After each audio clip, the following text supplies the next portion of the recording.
My name is Lana Malmsheimer, and we are here on the 24th of March at my home and repeating an interview, which is the second interview that Mary Nancarrow is giving to the project. I'm not going to explain the project to her because she's been trained for the project and knows perfectly well what it's about. So, Mary, why don't you tell us a little about your family of origin, and especially the things about that you did not do on the first one that you'd like to talk about? Okay, sure. Well, I grew up in a little suburb of Harrisburg, Pennsylvania, and my mom and dad divorced when I was about 6. I had a twin brother, and a sister who was about 4.5 years older than I. And this was in the 50s and early 60s. And I saw my dad every week, even though they were divorced. But my mother was the custodial parent, as we would say today. And I went to schools in Central Dauphin East High School and junior high school. And I guess it was during my junior high school years that I was first starting to question the way things were, and question authority and religion, and was starting to think for myself. So my sister had gone into nursing school and graduated and then entered the Air Force after working at the Polyclinic Hospital for a short time. And she soon went to Vietnam. So when I was in high school, still finishing up high school, she was in Vietnam. And when in my first year of college, my brother also was drafted, and instead of going into the Army, he enlisted into the Air Force, and he went to Vietnam my second year of college. But before that, I had started to question the war, and also was very moved by the civil rights movement that was going on in the early 60s. So as early as, I guess, the 9th grade, I refused to stand and pledge allegiance to the flag. I don't think my parents ever knew that, but it was something where I really stood out in suburban junior high school and high school. I just could not say honestly that there was liberty and justice for all. Certainly not what I was seeing during the civil rights movement. And I also was, although I was confirmed in the Catholic faith, it was very shortly thereafter that I left the Catholic Church because I just couldn't square its beliefs with what I saw in the world, and how it was treating people. I couldn't square the fact that there were mortal sins and for not going to Sunday Mass, but that the church was not in the forefront of the civil rights movement or the anti-war movement at that time, and had certainly and not treated women well, as far as I could see in my childhood eyes. And for example, my mother had a stillborn child, and the church would not allow the baby to be buried in hallowed ground in the Catholic cemetery because it had not yet been baptized. And so this was very painful for my mother and for our family. I saw historically the Inquisition and the Crusades, which I even if we were to apply modern values, if we didn't apply modern values, it was god-awful for the church. So I was worried about the impact of churches and religion on society, and it didn't look too good to me. So I was questioning where do I belong. I ended up in the Lutheran church during my high school years, became active, and I was the president of the Luther League for the Central Pennsylvania Synod, and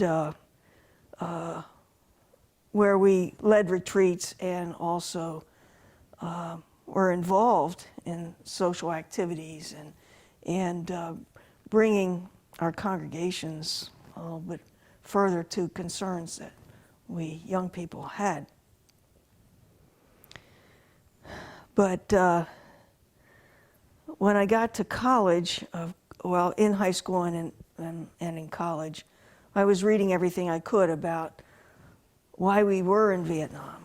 And the Gulf of Tonkin resolution was just bogus, I thought, from what I had read, and we shouldn't have been there. I was very worried about my sister and my brother, and I wanted them to come back in one piece. I couldn't abide all the death that was happening to thousands of guys in the war and the people of Vietnam. It troubled me so much that it affected my grades. It affected my ability to even concentrate on work there. I went to demonstrations in Washington and Harrisburg and other places to protest the war, and I even took conscientious objector counseling training at the Friends Meeting House, the Quakers in Harrisburg, which I didn't actually have to use, but I was also very affected by my friends who were trying to do everything they could not to be drafted. And, they were, even if they had they had to take all their courses and so forth, but the war was dragging on, and people were still concerned that even with a college deferment, they might end up having to get drafted after graduating or somehow be involved in the war. So one of the guys that I knew, he would run constantly. He would not eat much, and so that he would be skin and bones, so that when he would get called in to get weighed, he would always be underweight. Okay, another guy took hairbrushes to his arms and legs and back constantly, so that his skin would be totally red and bleeding, so that he could say that he had this skin disease, so they wouldn't take him. So it was very troubling when the bombing started in Cambodia, Laos, and of course North Vietnam, where large numbers of civilians were being killed. And remember, we had vigils at Shippensburg, where I was going to school at the time. When we went to marches on Washington against the war,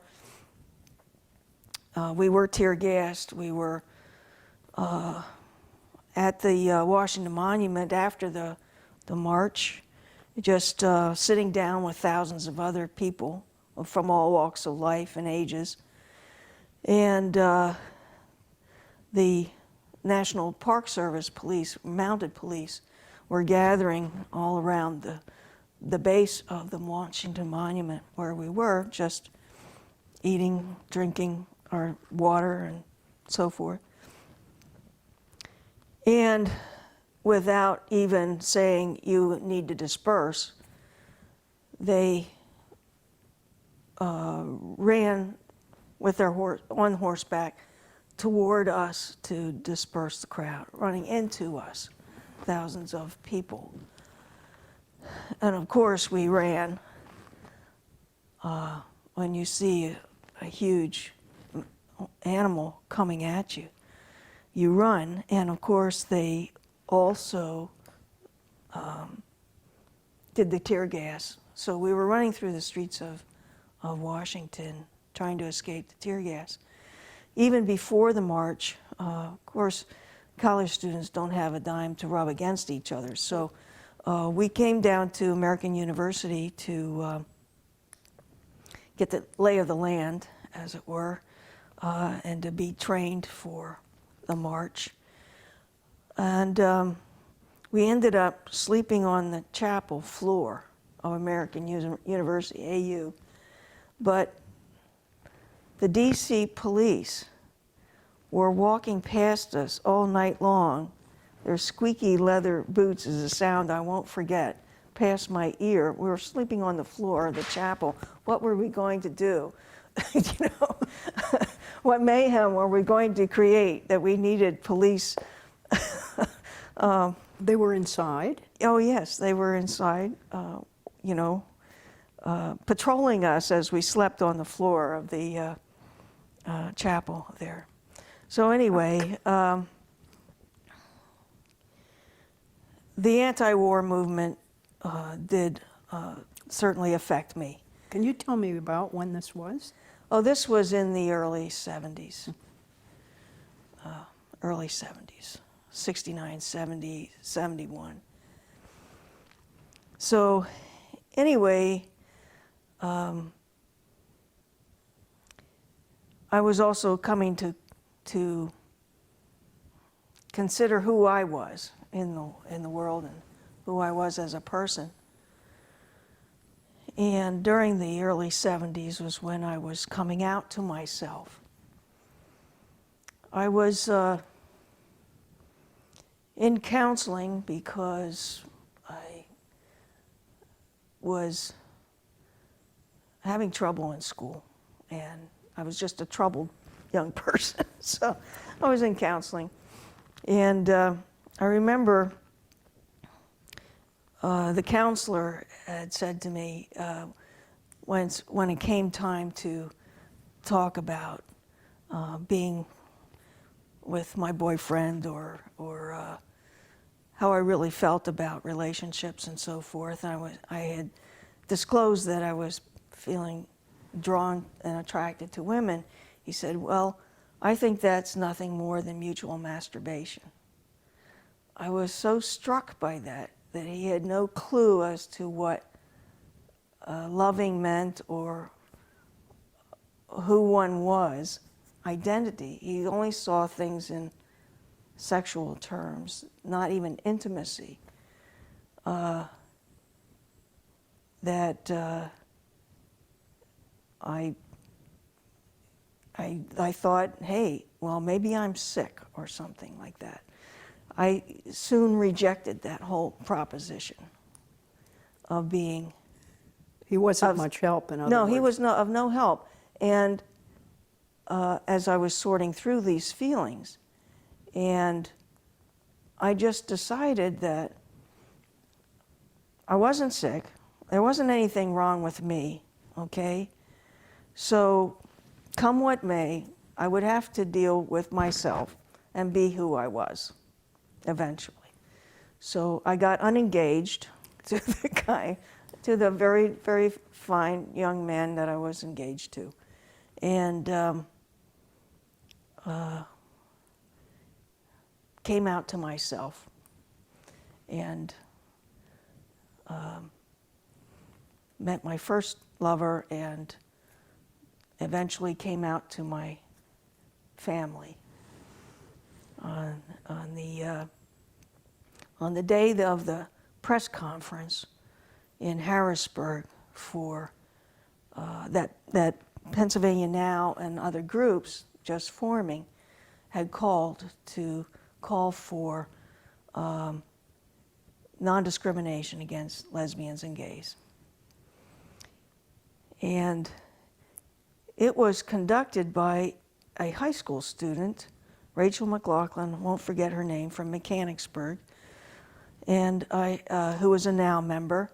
And I thought, well, you know, if she can do it, I can do it.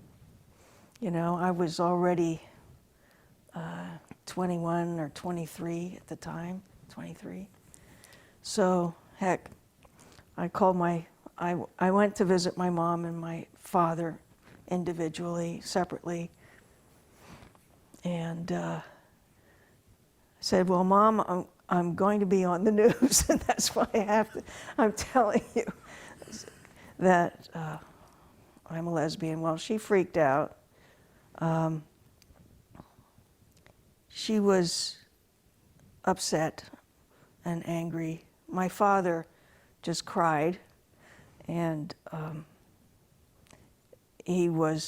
and I found out later that it's just that they didn't have any idea.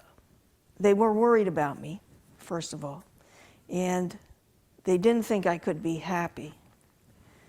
And it just didn't fit their vision or their dreams for me, that I came to realize all parents have for their children. And we, over the next few years, reconciled all of that, and they became very supportive of me. We pause for 1 minute. You may want to get your paper. Okay. I want to come back a bit because I can see better what's happening this way. And whenever I'm,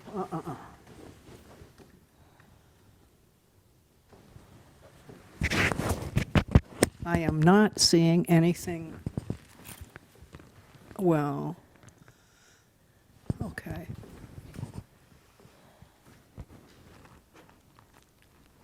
Okay, Mary. Now, you have come out to your parents. Mm-hmm. Okay. Where do we go from there? Well, I became active in Shippensburg Gays United, which was just getting together, and my girlfriend's, or wasn't the name that I used at the time, girlfriend was a term that came into use about 15 years ago, I think. But anyway, a friend of my lover's was the president of Shippensburg Gays United, and her name was Lynn Kesselring. And I remember that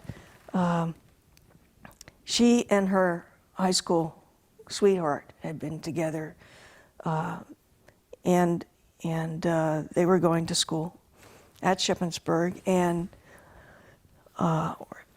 then her parents found out that they were still together after having been together in high school. So they had Lynn abducted,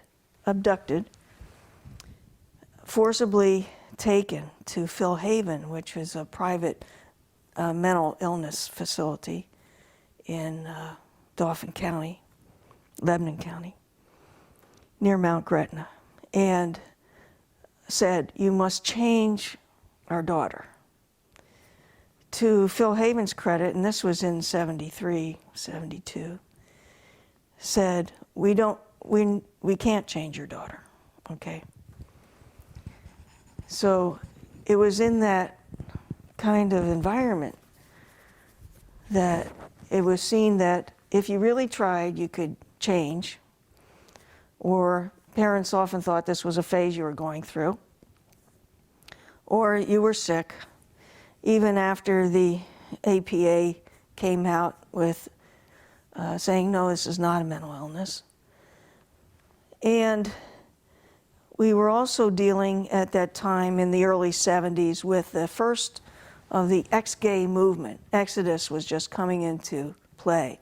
And some of my friends, they said, oh, well, you know, we don't have to go through all this turmoil and, you know, what are we going to face when we're out trying to get a job and so forth. And some of them also became born again and were never heard from again. or they joined Exodus.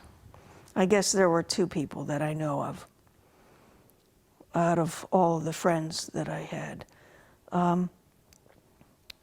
So it's just to say that it wasn't easy to be in college, even then, to be out. And nobody was out, okay? This was not something that you ever told anybody who was not a very dear, close friend. And my dear friend Steve came out to me, one of the first people that he came out to. We had gone up to the roof of our crappy student housing, 3-story building, row home in Shippensburg. We were looking out on the mountains beyond and the traffic below and going through Shippensburg. And we had our feet dangling over the edge, and he said, I really want to tell you something. And he was shaking like a leaf, and he said, I'm gay. And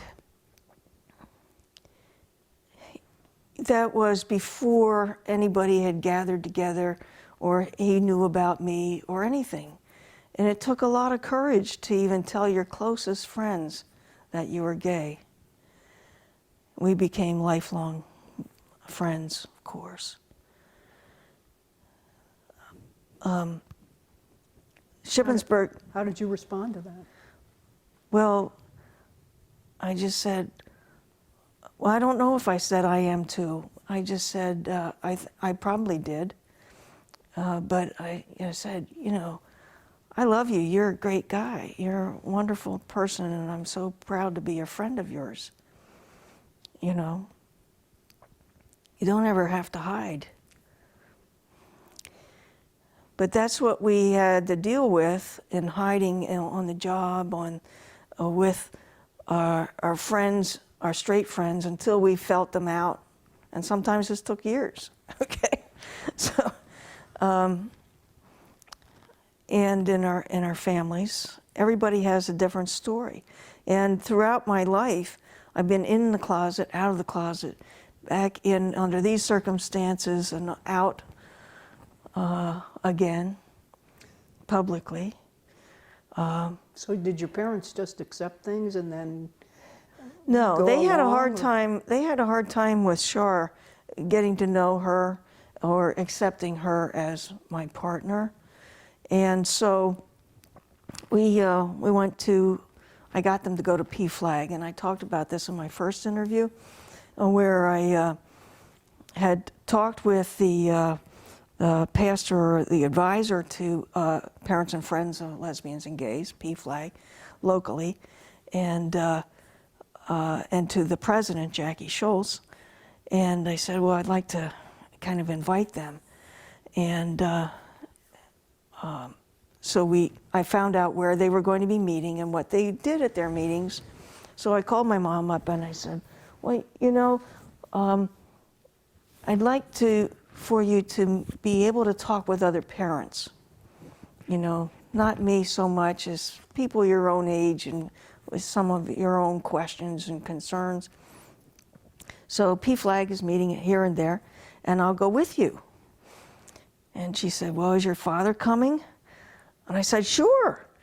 So I called my dad up and I said, I'd like for you to come to PFLAG. Is your mother going? Yes, of course. So we went. And so after about 15 minutes of the meeting where they got to meet other parents, and before the main part of the meeting, which is for parents to talk about their kids and what questions or worries they have, I said, well, I think I'll come by, I'll pick you up, and we'll go get a piece of pie at the restaurant down the street. And so that started. They're going to PFLAG for quite a while, for about a year for my dad, and my mother became the secretary. She would go on speaking engagements with Jackie from time to time. The very first time that she spoke on television, though, she wouldn't allow them to show her face. The camera just showed her hands as she was speaking as a parent. I realized that parents come out too. Not only do they have to look at different dreams for their children and be assured of their happiness and that things are going to be okay, but they also have to deal with, well, do I tell Aunt Harriet or do I tell grandmother, you know? Or am I in the closet too, you know?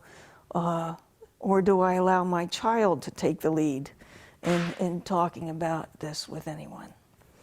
So parents come out too. Yeah, they do. But Shippensburg Gays United was about providing support to other gays on campus, lesbians and gays on campus. And we, also Shar and I, we talked to Fred Hockersmith's sexuality class, which was bizarre. But, you know, they found it helpful. But the thing is, what we tried to do is to say this is who we are, not just who we make love with, okay? Or who we happen to, I mean, it is about love, not just sexuality. And we also did radio shows, talk shows. Out in the countryside, there were a few talk shows. I remember Fred Williams in York County, southern York County. He said, well, yeah, come on over and we'll have this discussion on the air, and it'll be open to the public to respond. So this was one of some of the few first ways that lesbians, gays became visible, especially in rural areas. Mm-hmm. So we got some very strange questions, and some hate, but not much. We found a lot of people who didn't have any idea of what being lesbian or gay was like. What kind of strange questions? Well, yeah, I wish I could remember. Well, you don't have to remember. Well, and mainly we were talking about the fact that, yeah, we can be fired without any legal recourse, or not hired, or thrown out of our apartments, as I was, as Shar and I were, because of our relationship. And there wasn't a darn thing we could do about it. And this was wrong. We were trying to lay the groundwork for changing that. So Shippensburg Gays United went on for a while after we graduated, but then I think there was a hiatus for many years after that. But Shippensburg Gays United was one of the groups that became part of the Rural Gay Caucus. And the Rural Gay Caucus came together from people all over the state, except for Philadelphia and Pittsburgh, who were trying to get additional representation on the Governor's Council for Sexual Minorities, which Governor Milton Schaap had created as a way to see what his administration could do for lesbian and gay people. He had already given an executive order saying that state employees shall not be discriminated against on the job because of their sexual preference at that time, or orientation.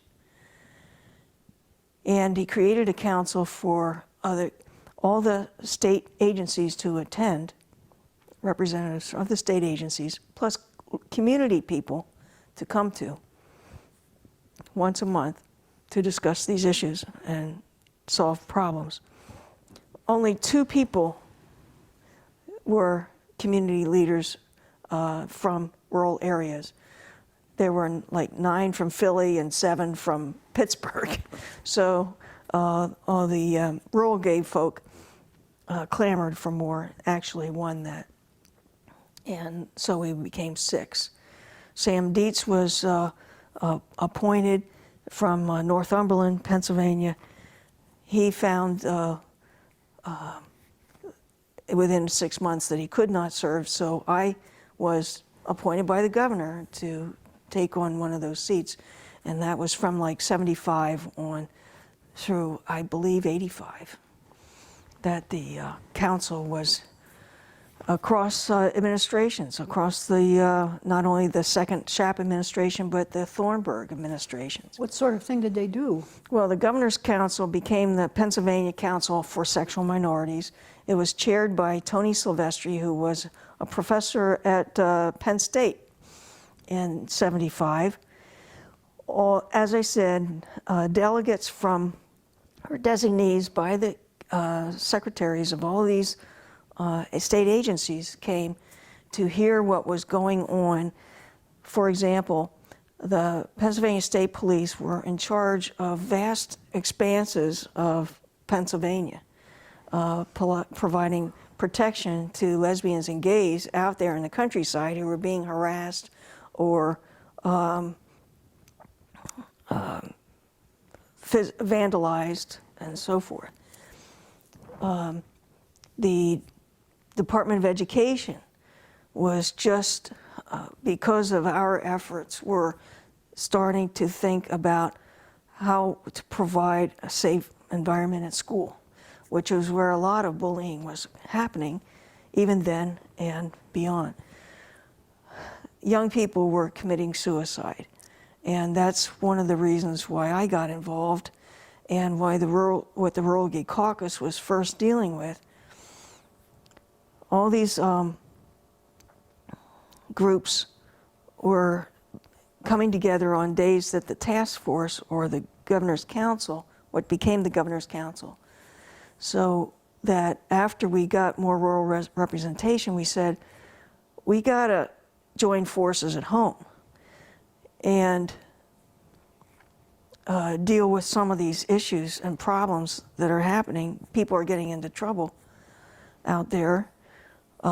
So the Allentown, Bethlehem Easton, that was Lehigh Ho, Reading, Berks County, Susquehanna Valley Gays United, Northumberland, Sunbury, Selinsburg, Selinsgrove, Williamsport, Shippensburg, Lancaster, York, Harrisburg, and Penn State, and points west. Individuals and groups, representatives, would gather every month. It was in existence from like 75 through 82 into early 83. And the Rural Gay Caucus first was trying to, we'd gotten a call from a young man, or had found out about a young man in Lewistown, a high school student, who was feeling so horrible about himself. Before we could even respond to, or get in touch with him, he had killed himself. So we were saying, we can't ever have this happen again. And of course it has, but it haunted us, you know, that somebody would feel so terrible about themselves for being gay that they would take their lives and cut everything off, not have a future to find themselves. So we were determined to stop suicide, but also to stop people from being harassed, and also to prevent discrimination. Part of that was our first Gay Lobby Day in 75, where Now, this is the Rural Gay Caucus, Pennsylvania or the Rural Governor's? Gay. Okay. This Pennsylvania Rural Gay Caucus. So getting back to the Governor's Council, though, DPW's representative, we would be talking to them. Well, so and so was denied benefits. You know, what can you do about that? Department of Health, there were, you know, you couldn't tell your doctor that you were a lesbian or gay, and yet that fact has vast ramifications for your health.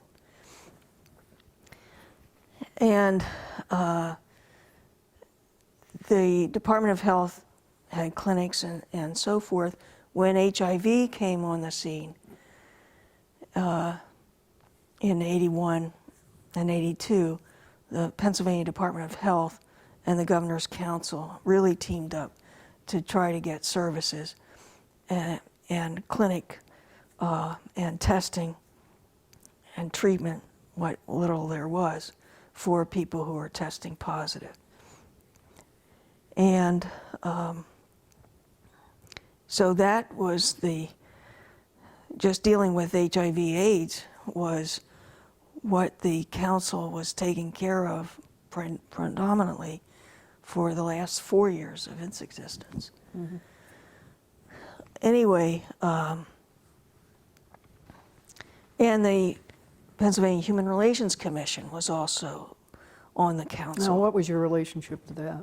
Well, I had known a number of people who worked at the commission.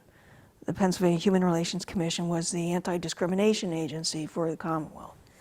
And I'd known people in my work with lesbian gay rights. We had also touched base with them. They were also now members. They were active in the women's movement. So when they were on the council, I got to know them more. The executive director, Homer C. Floyd, was pro-women's rights and pro every kind of rights, disability, age, women, as well as race. They were looking at expanding the breadth of the Human Relations Act again, and they had just passed amendments in the early 70s for women and for disability.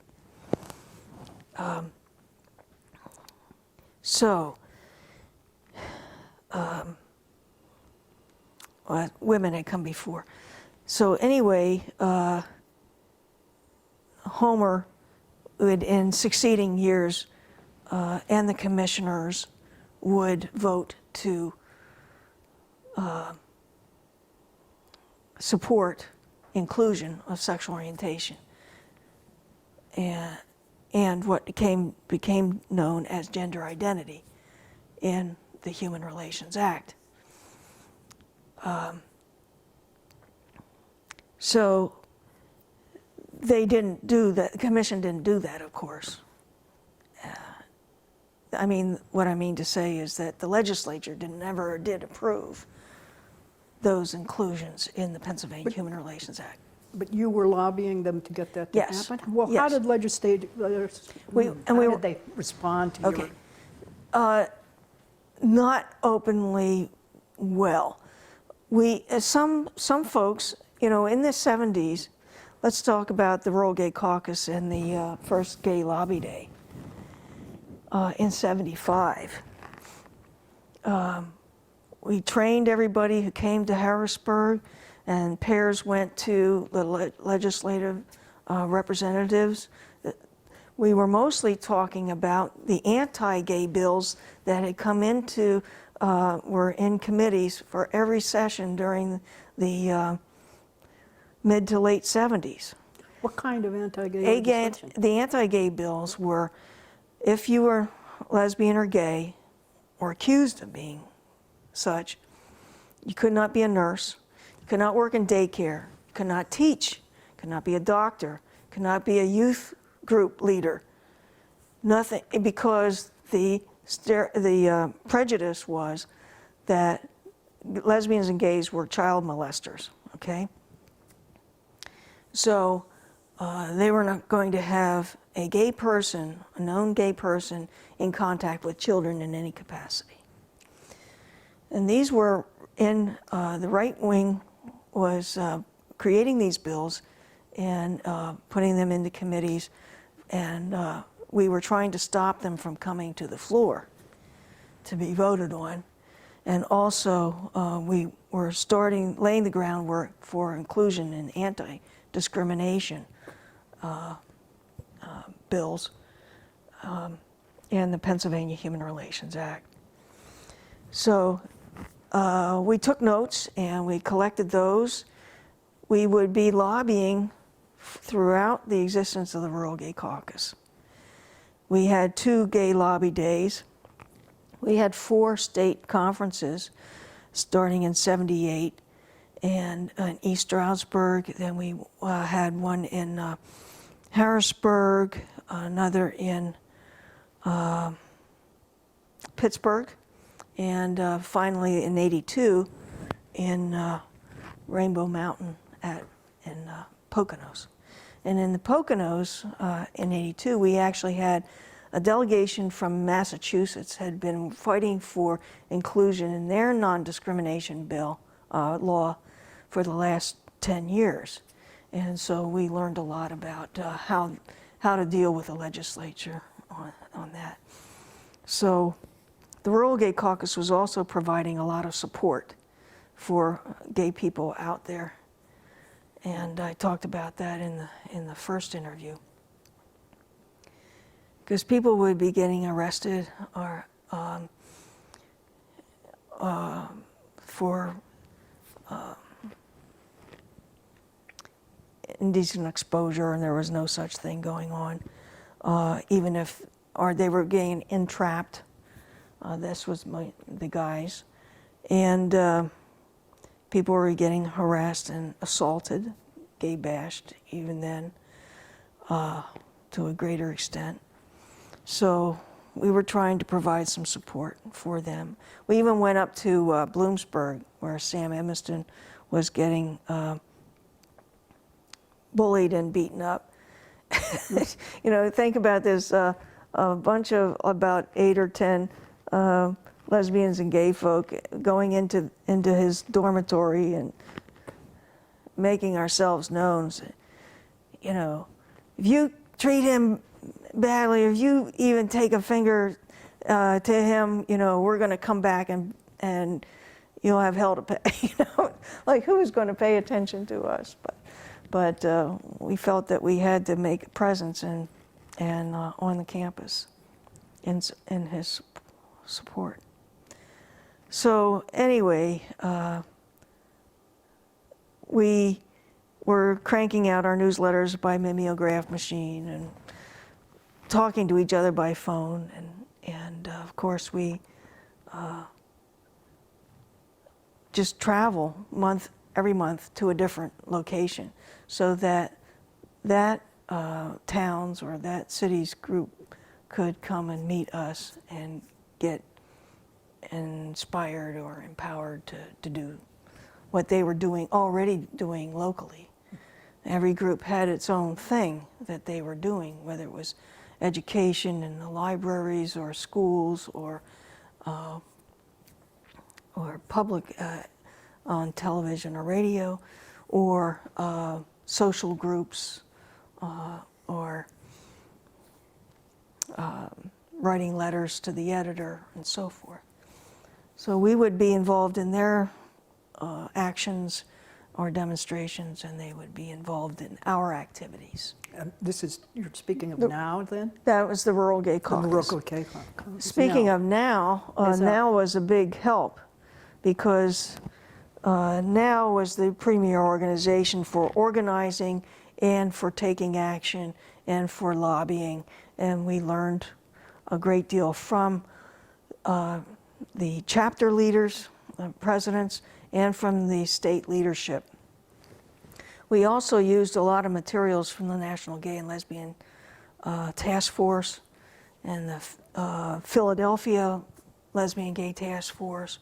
We worked with them on occasion on lobbying and organizing. But the contributions of now cannot be underestimated, because we were all fighting for the same thing, to be allowed to do in our careers anything that we wanted to do, to have equality of rights, and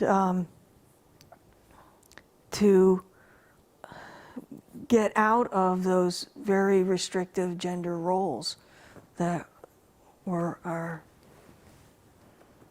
heritage at the time, our traditional gender roles, meant that you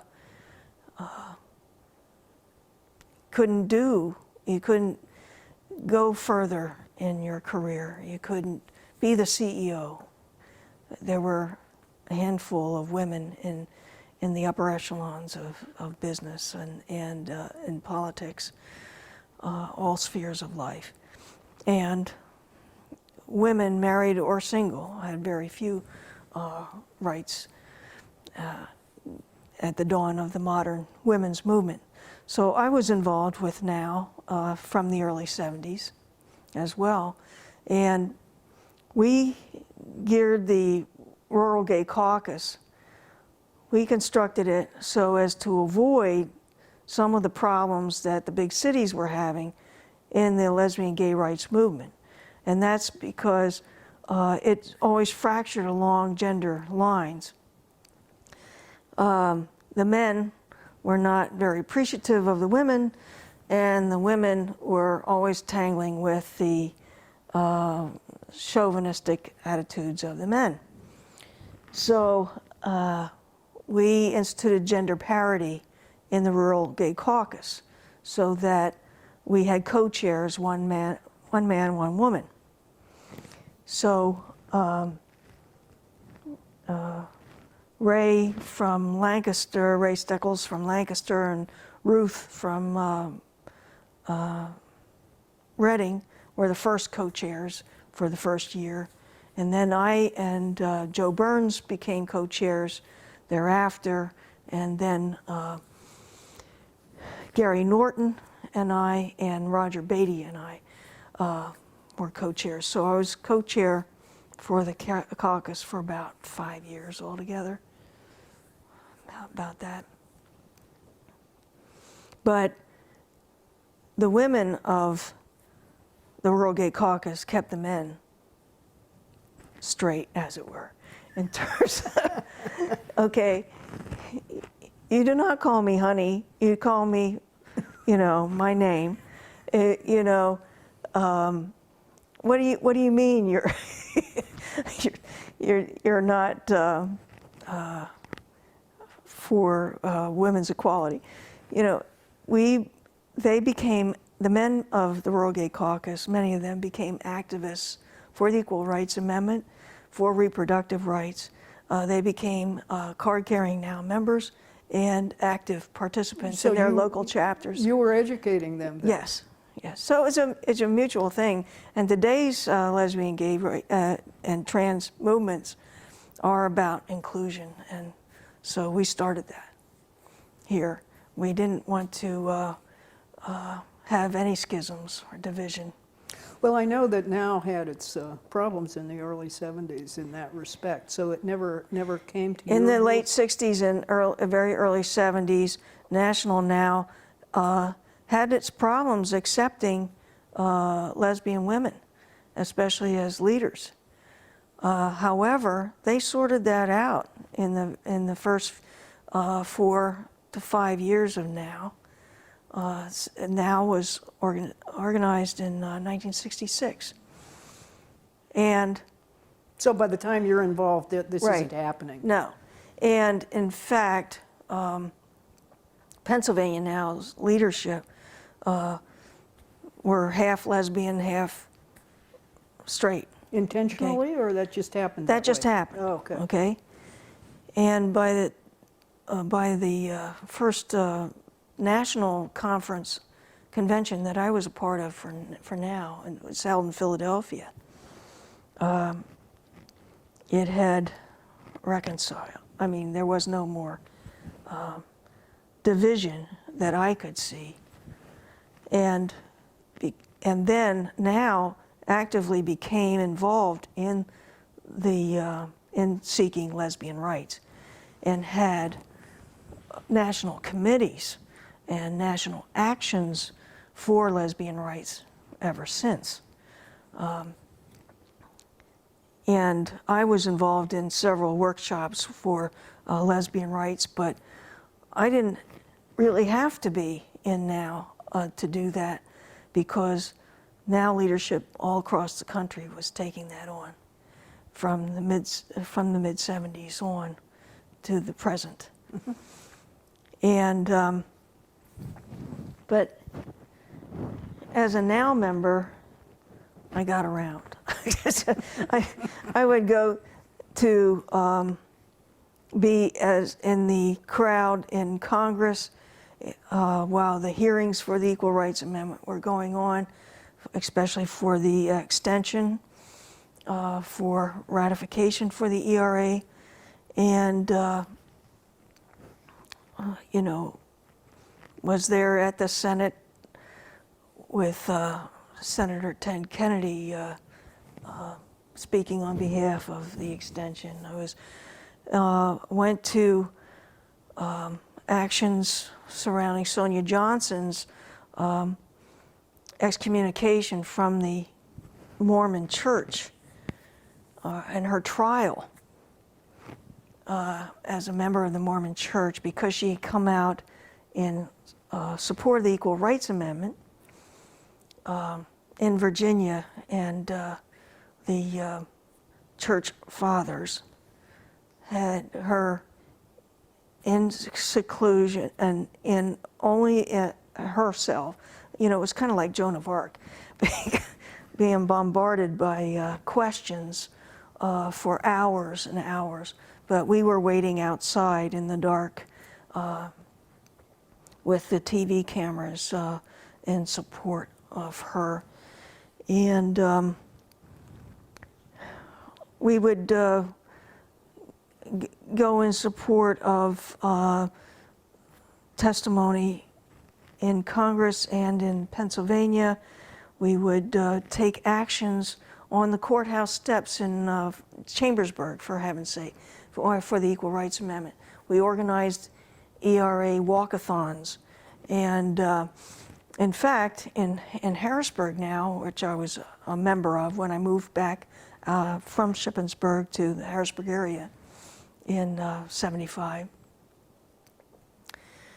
During the Thornburg administration, Ginny Thornburg, the First Lady, walked with us during the Equal Rights Amendment walkathons because she was a NOW member and a feminist and supporting the Equal Rights Amendment. We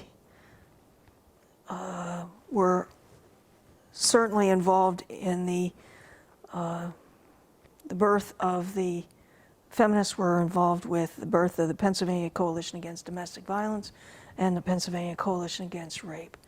And we had a lot of domestic violence demonstrations and actions in the 70s and 80s. We were, and you know, and lesbian women were very much involved with feminism and vice versa. We were writing articles in the Harrisburg Area Women's News, and the Lavender Letter would include all of the women's events. I'm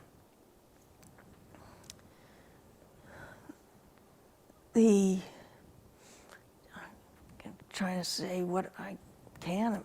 NOW was very much involved with the Pennsylvania, with lobbying for lesbian rights in the legislature, and they started it actually before even the Rural Gay Caucus was born. And also, what was I going to say? It just slipped my mind. It's all right. Yeah. Of course, we were also involved with clinics, protection and vigils, and making sure that the antis were not bombarding these young women who were coming to clinics for either abortion counseling or for birth control. You know, when I was a college student, birth control wasn't even available to single women, okay? I mean, I was one of the first single women to get birth control with my doctor, who was not pleased. not pleased, but anyway, it's a different story. That was, so Pennsylvania Now and the Harrisburg area now, all the local chapters came out to support us with the Harrisburg Human Relations Ordinance with City Council, and by that time we had taken up Now's cue to engage with all the unions, a lot of whom were headquartered in Harrisburg. We tried to organize with people of color and also with the feminists and the religious community, those that we knew would be supportive, okay? So that we had a lot of community support and bodies and chairs at those city council meetings and hearings on the bill. And I worked with Michael Bowles, who was the director of the Harrisburg Human Relations Commission, and in making sure that everything was included correctly in the bill, including transgender. And so that, you know, all these groups would be speaking in support. And of course we organized all of the all the gay folk in the area to come out, who could come out to this, because this was in 1982 and 83. And we had unanimous vote in favor of the ordinance as a result.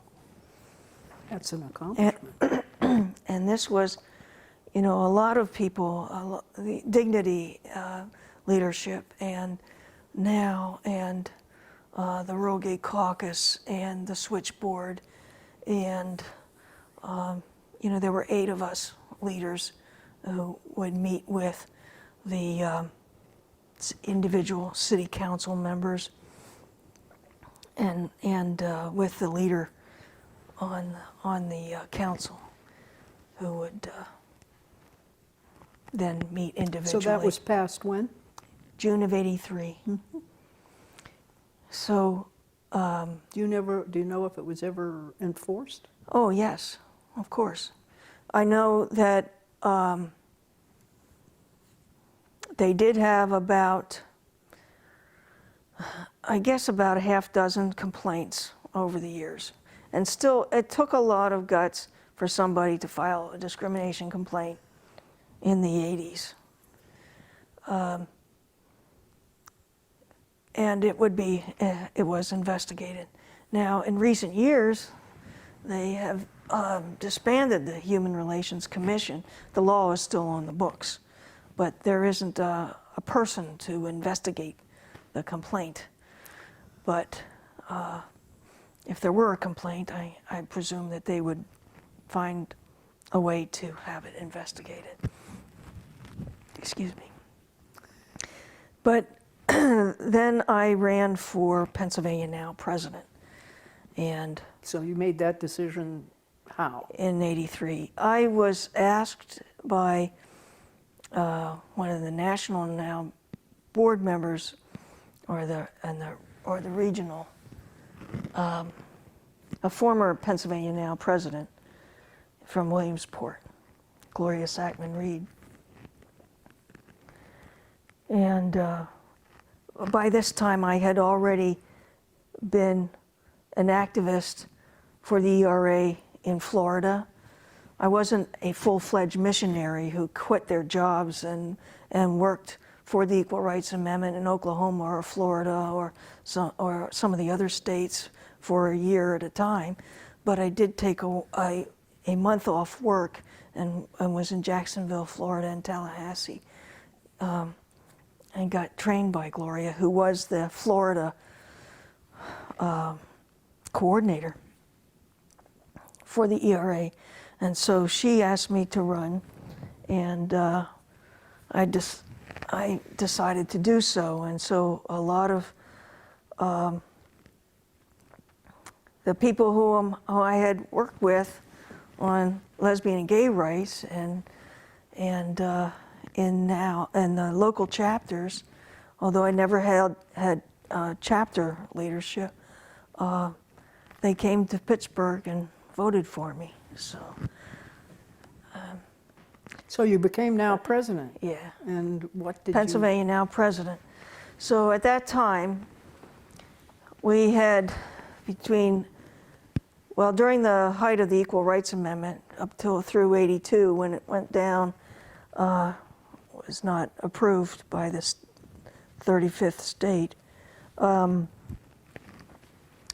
We had 10,000 members, and while I was president from 84 throughout 84 and 85, we had about 9,000 plus members in about 28 chapters statewide.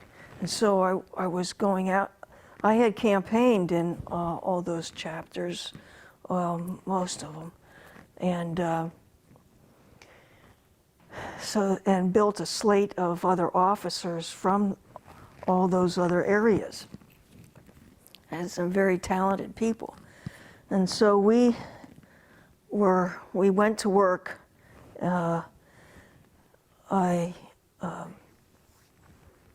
On January 1st of 84, we worked on the campaign for Mondale Ferraro.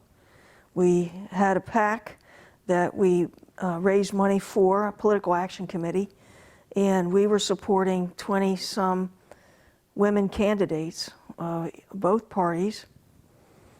And we even fielded, we hired 2 campaign advisors and placed them in campaigns for women legislators to be elected. And we did phone banks for not only these campaigns, but also for issues like we were working on lobbying for the marital rape bill, and I'll talk about that in a second. We were looking at taking on the insurance industry for equal insurance rates and coverage. We were always working for reproductive rights and for funding for PCADV, the domestic violence and the rape coalitions, and I was getting out a newspaper every month for Pennsylvania Town. That was called Pennsylvania Now Times. It was very labor intensive. We had state board meetings out in either in Breezewood,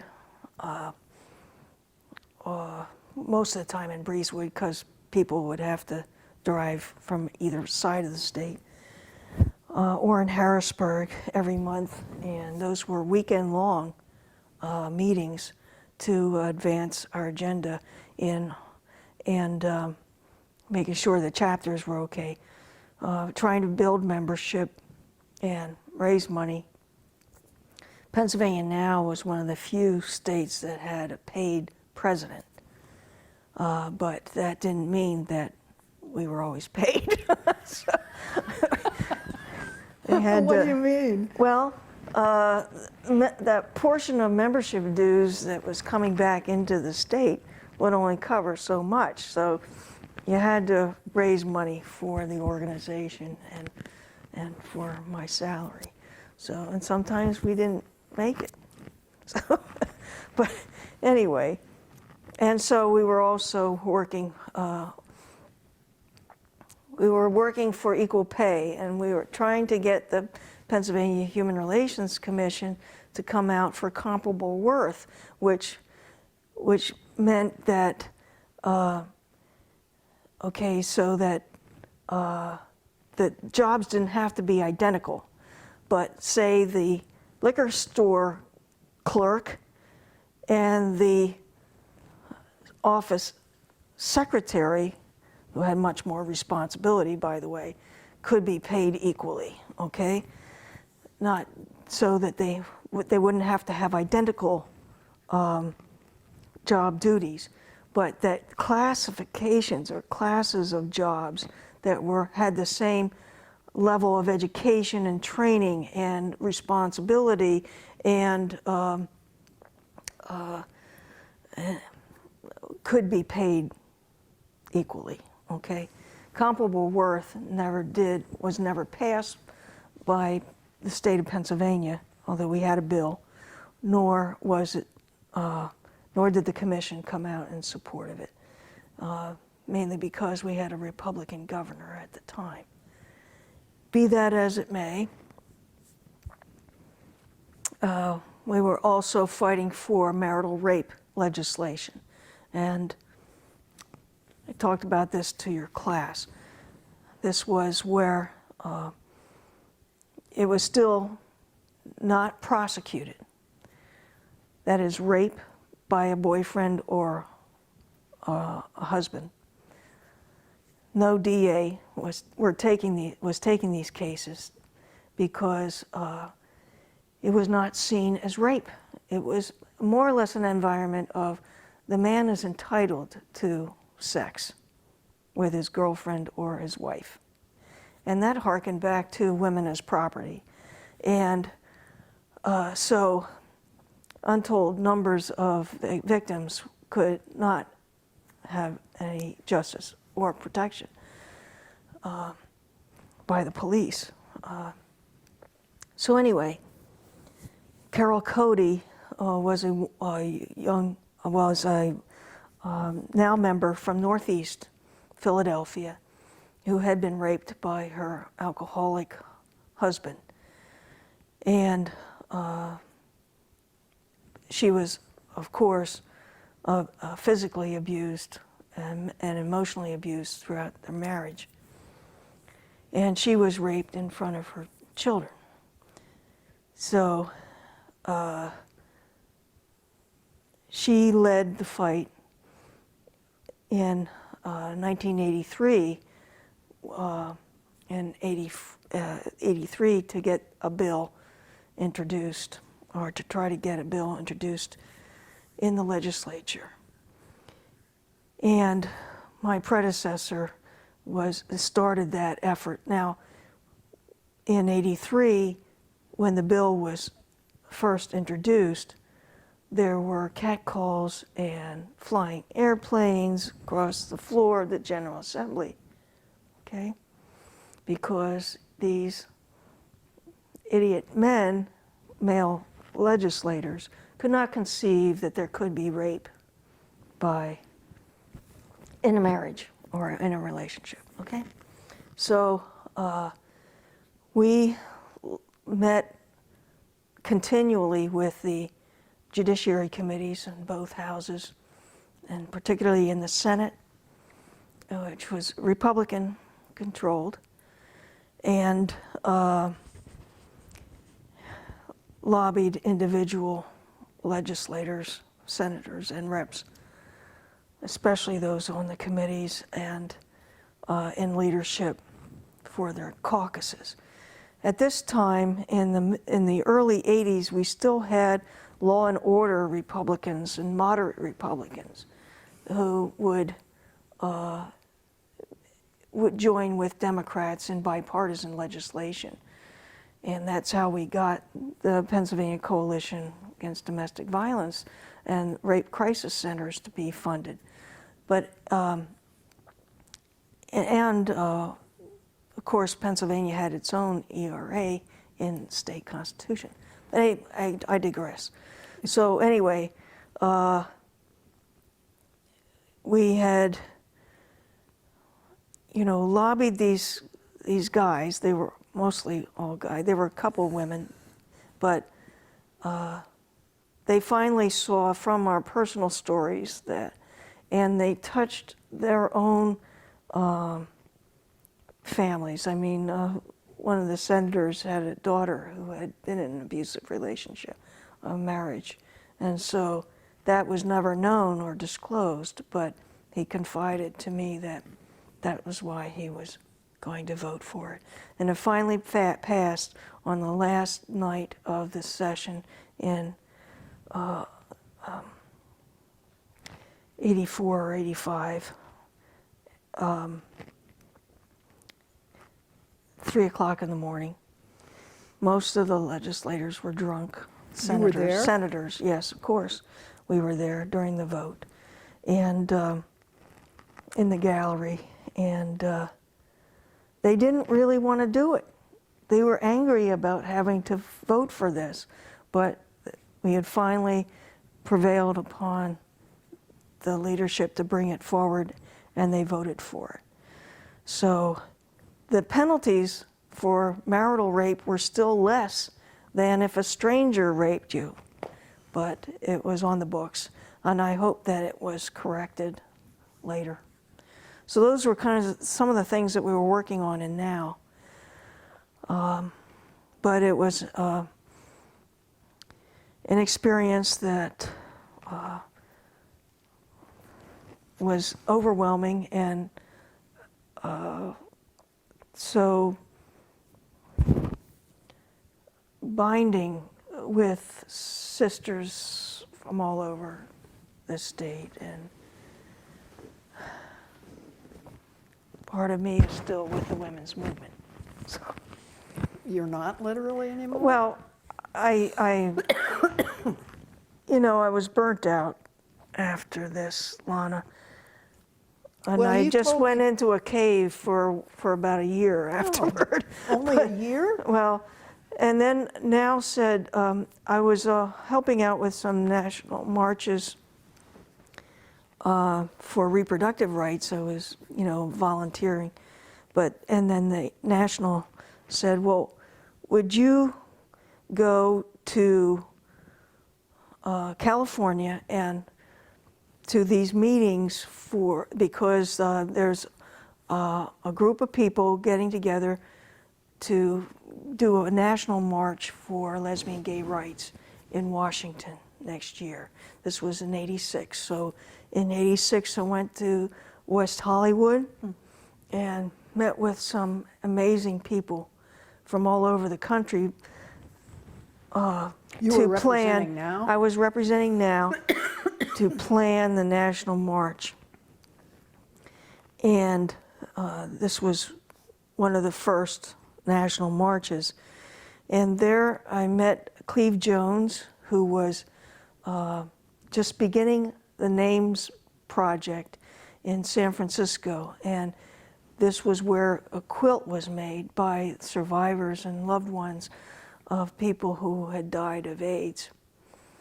And his own lover had died, and he had found this way to deal with his grief. Well, of course, the committee said, yes, we want this to happen. We want the quilt. We want everybody to be making these quilts, and we will put it out the length of the mall in Washington. You know, and that came to pass. There was also a group who wanted to have a wedding ceremony, a mass wedding ceremony at the National March. And that passed with some discussion. You know, some people were not into marriage and couldn't see it or understand it. I admit to being one of those people, but I was so glad that it prevailed, because that was a very big and meaningful part of the National March on Washington. And the speakers that were lined up, and just the thought of having people from all over the country converge on Washington I regret not having done a lot more organizing in Pennsylvania, but the word did get out, and a lot of people came from Pennsylvania in 1987 to the march, and it was everything that one could ever want it to be. I had been in marches before for women's rights, but this was very, very meaningful and moving. And of course, with the quilt, these huge panels to celebrate the life of each person were laid out as far as the eye could see between the Washington Monument and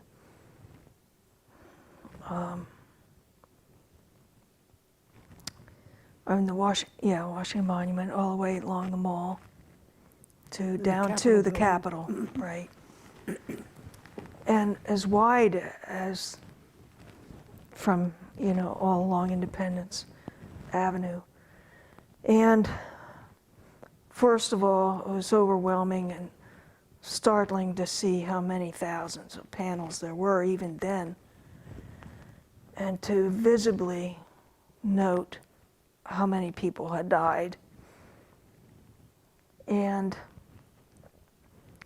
there were volunteers dressed in white and spaced about every 100 yards or so. And there were lots of Kleenex boxes, and they were absolutely necessary because there wasn't one person who wasn't just weeping at the loss and the grief. And I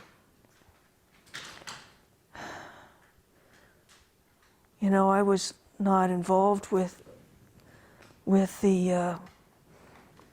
ACT UP or the AIDS movement, but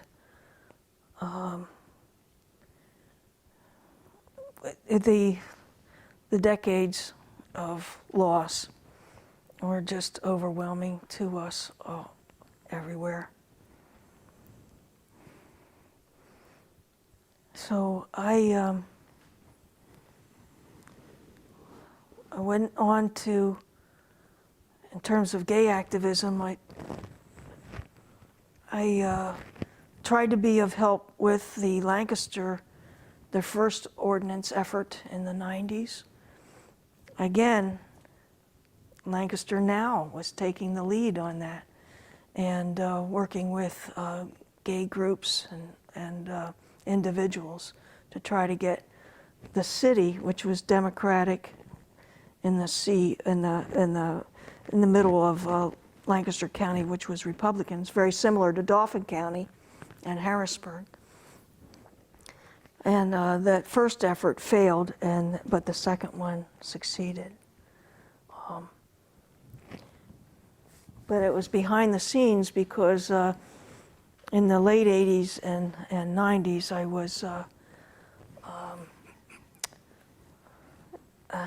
was pretty much back in the closet again because I was... She's sympathizing. Oh, yes, I know. I was kind of back in the closet because I met my a long-term partner, CD, and when I was working as now president, I met her from Lancaster, and she taught at Millersville and wasn't out. So I was kind of taking a break because of being burnt out, and also didn't really want to jeopardize her job at So you Millersville. left activism, at least for a period of time. Yeah, except from behind the scenes things like meeting with city council and members and the Lancaster County Commission director and so forth. And, I had been a volunteer in a lot of different gay organizations in the 70s and 80s, and I was kind of burnt out. I was also, in the 70s, I was also, in the early 80s, I was a volunteer with the Harrisburg Gay and Lesbian Switchboard. So that was Tell really... me about that. Well, the switchboard, which Barry Loveland came to be coordinator for many years, it was set up, I think, around, 72 by Marilyn Hewitt and Chuck McKee in Harrisburg, because nobody could connect with each other. There were a handful of gay bars, but no one knew how to find other lesbians and gay men. There were some potlucks, and there were some small gatherings of friends and so forth. And there was dignity for Catholics, gay Catholics, and integrity for Episcopalians and so forth. But there was no central place for somebody to call to find out what was going on. And there was also nowhere to call for that young person out there in Sunbury or wherever, to just talk to another gay person, to just know that they weren't criminals or mentally ill or perverts, okay? And so that if you were having these feelings for somebody of the same sex, that you weren't weird. But even though you were terribly alone and isolated. So we provided that peer connection to people. How did you get, did they call you? Yeah, there was a central number that was publicized in the phone book and in the bars, or word of mouth, and people would call in, young people, older people. So is that what you were doing? Yeah, I was just a Answering- volunteer on the phone, a night, a week, every other month or something like that. So of an evening, how many calls would you get? Maybe 2. Okay. Yeah. But hey, that was important. It was important Busyness just to be wasn't there. the deal. Really, really. So in the 90s, I also talked in my last interview about Claudia and Rebecca on Appalachian Trail. That was I'm sorry, Mary. Hold that was in just a minute. 1988. So I won't go back into that. We're taking a break. For a minute. Let me take a drink of water. I Let me think see what that's else what I- I need too. Yes, here. It's not sugared. It's just a couple vitamins in there.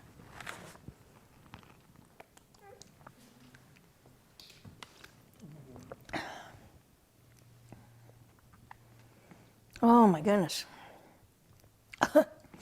Yeah. All those old now conferences where I was sleeping on the floor. Oh my God. You know, those hotels that hosted those now conferences and the lesbian gay rights conferences, they never made any money because everybody would just None of the activists in the last 50 years had any money. right. That's right. Oh my. Yes, dear. Well, we could. It's been nearly an hour and a half now. Oh, I'm sorry. No, what do you mean? Why am sorry? It's been a great Okay. interview. Well, but then the next thing that I got involved with was the women's chorus, I think. So Well, maybe we have to do that in another. no. No. No. I think we've probably done the historical bit, and we're coming into this century. So Well, we are, that's true. Do you have something that you would like to talk about that we have not talked about in either interview? Oh.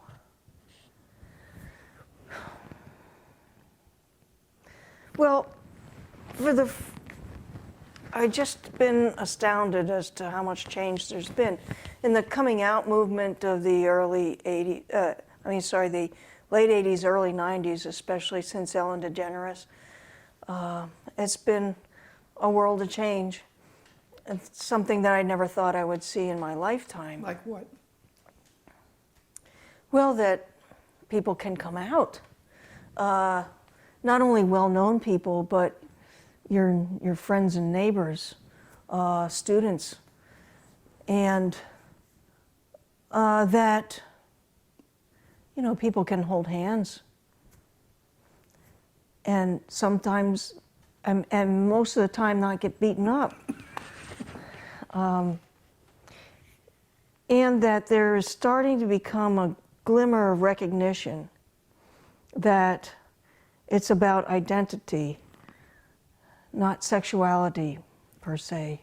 It's part of who I am, and it's a part of loving. People should be able to love freely, whom they will. I think that although I would not have been among the leaders for marriage equality, I am so happy that that marriage equality is coming into being, because Bit of surprise for Pennsylvania. yes, truly a surprise for Pennsylvania, and such great happiness can result for today's couples and for future couples. And it's so sorrowful to know that that wasn't there for the people who went before us. However, I think that lesbian and gay people and trans people will make the difference, will make the next quantum leap for equality for all human beings. And I say that partly as a feminist, because when I was most active as a feminist, there wasn't heterosexual marriage equality. There was unequal marriage. The man always had much more power than the woman in norms and values and societal expectations, as well as in law. So now I believe that lesbian and gay couples will be the place where marriage truly becomes an equal institution for both partners. Economically, emotionally. That's an interesting point of view, I think. And so I'm hopeful for that. And I believe that with vigilance, we will have non-discrimination laws across the country. I may not be able to see it, but I'm ever more hopeful that I can. And that's not to say that there won't be discrimination. It's just going to be that there will be a legal way to address it. And once something is codified in law, it reduces the incidence, okay, of the discrimination, of the harassment, simply because enough people get caught, and paying to redress the situation, the less it will occur. So those things I have hope for. Those are two things that I have a lot of hope for. And I also have hope for young people feeling better about themselves. So I'm hopeful that we won't be seeing the numbers of people, kids, who commit suicide. No, it's still happening, isn't it? It is still happening. It is still happening. And you know, I just hope that they can get over the hill, over the hump of that overwhelming depression and despair to the other side, or hang in there long enough to see the bright day.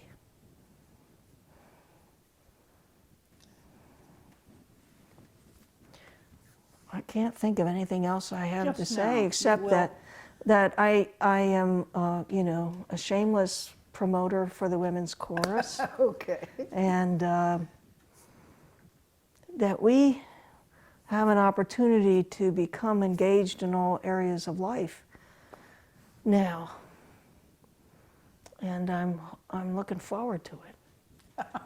There you go.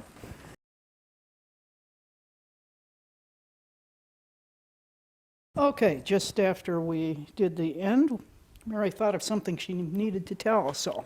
Well, just that during my first interview, it sounded like one calamity after another, one disaster or murder or whatever. And it sounded a lot like my old Aunt Harriet's letters to my family and to me, which was everything wrong that ever happened. And I just want to say that during all these things, during all these decades, the last 40 years, we fell in love, we built lives and relationships and careers, and we were happy. And we had wonderful friends and a community. We built a community. When we talk about these other organizations, well, hell, it's nothing more than a great big family. It was our family of choice, not just our family of origin. And we want to live as a family for the rest of our days. There we go. That's it. Live happily ever after. It's the pursuit of happiness after all. Okay.